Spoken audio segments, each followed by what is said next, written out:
Hello mga Lods, welcome to my channel. Pag-uusapan natin pala ngayon yung paano ako naging PR dito sa Canada.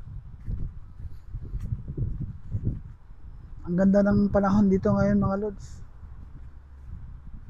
Dito pala ako sa Vancouver. Ayun, ang ganda ng panahon. Makita ko sa inyo.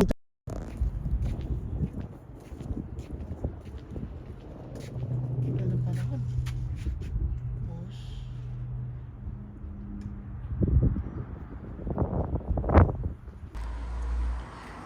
Ayan mga Lods, ang ganda ng panahon ngayon dito. Papakita ko sa inyo bago natin pag-usapan yung paano ako naging PR dito sa Canada. Papakita ko muna sa inyo yung lugar dito. Sana suportahan nyo ako dito sa YouTube channel ko kasi marami pa akong ipapakita at isi-share sa inyo tungkol dito sa Canada at kung paano ako naging PR, ano ang mga ginawa ko para mapabilis yung proseso, parang ganon. Yan, papakita ko muna sa inyo kasi medyo mahaba-haba pa itong pag-uusapan natin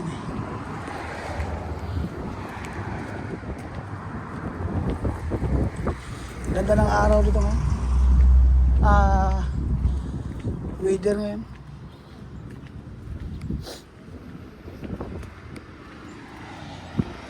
Yan, namumulaklak pa.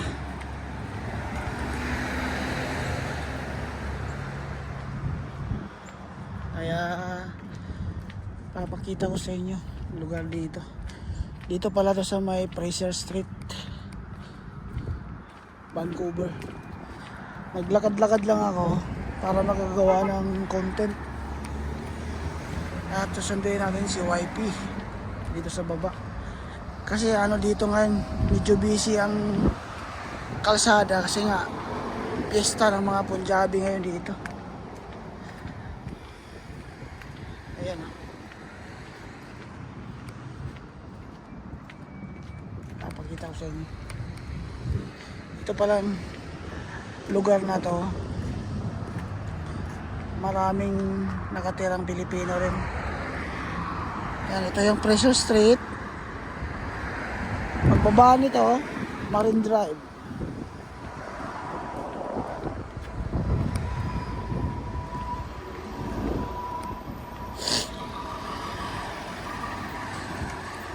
Napaka-traffic mga Lods.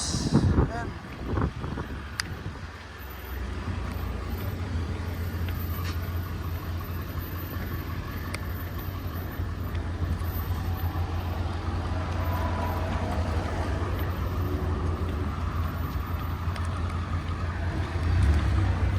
Bali, i-discuss ko sa inyo kung paano ako na-PR.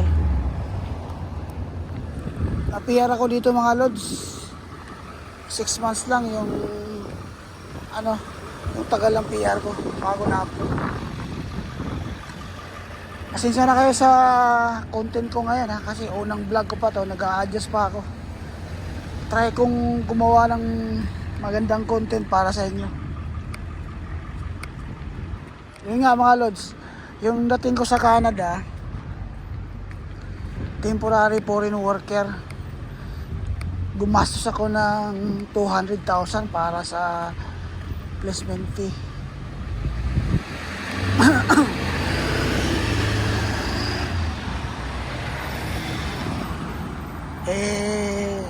Yung experience ko kasi hindi masyadong advantage para mag-apply para Canada dati. Kaya pumatol ako doon sa may placement fee. Tapos yung in-applyan ko, food processing laborer. Kasi nga napaswerte kasi yung nagpasa na ako ng resume ko biglang na select yung yung resume ko. Kaya laking pasalamat ko nakuha agad ako ng ng employer.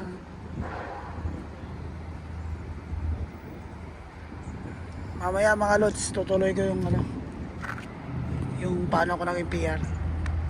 Ito na yung Marine Drive mga lods. Mukhang busy yung daan, may pulis pa dito sa kabila. Ayun mga lods, tutuloy ko yung discussion ko kanina. Magbayad ako ng 200,000. So 9 months yun bago ako nakapunta ng Canada. Mabilis lang dati. Ano pa yun? COVID time, pandemic pa yun. Kaya umabot ng 9 months yung proseso.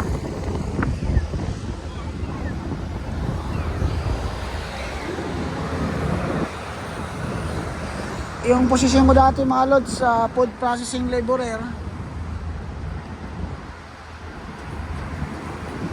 marami kami nakuha nun, mga 10 kami.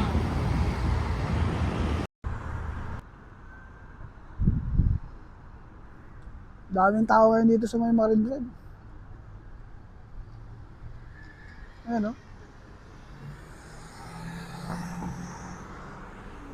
Tambay-tambay lang muna mga lods. Inaantay ko si Mrs. na dumating dito. Hindi ko kasi pwedeng sunduin kasi napaka-busy din kanina sa bahay. Daming nagpa-park na sasakyan pa. Kung aalis ako baka hindi na ako makapag-park pagbalik ko. Kaya hinaya ko na si Mrs. mag-bus ngayon.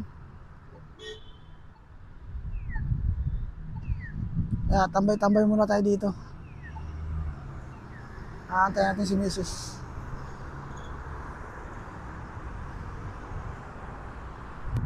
Yun nga mga lods, pagpatuloy natin yung kwentuhan natin.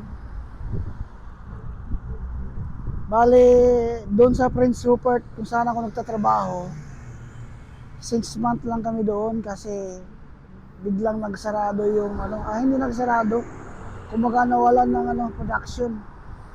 Kaya naisipan namin mag-apply sa ibang company. Ayun nga, nag-apply ako sa ibang company, nakahanap ako ng employer dito sa may Abbotsford, BC.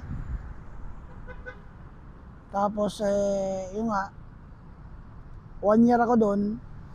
Ang trabaho ko rin doon is food processing laborer.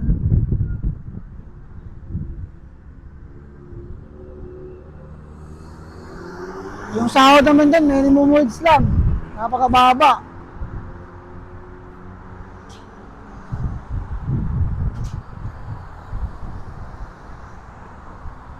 $17 something yata yan, sahod ko doon, $17.85 per hour. Yun nga, medyo every sahod ko, walang natitira. Yung mga lods, say hi! Hi! Yun, Punjabi. Pista kasi ng mga Punjabi kaya celebrate sila. Yung nga lods, yung sahod ko doon is $70.85, hindi kasya. Kaya naisipan kong umalis doon after 1 year. Nag-apply ako ng PR. Agri-food pilot yung in-applyan ko. Napaswerte naman is napaswerte naman na after 6 months na-approve agad yung PR ko at nakuha ko yung pamilya ko dito sa Canada. Cute! Medyo naputol yung kwentuhan natin mga lods kanina kasi nalubat ako eh. Dito na ako sa bahay, nakauwi na ako. Backyard. Ayan o. Ito pala yung namin. Ito yung anak ko. Backyard. Yun lang mga lods. Hanggang sa huling vlog. Ito lang muna sa ngayon. Maraming salamat. Follow for more.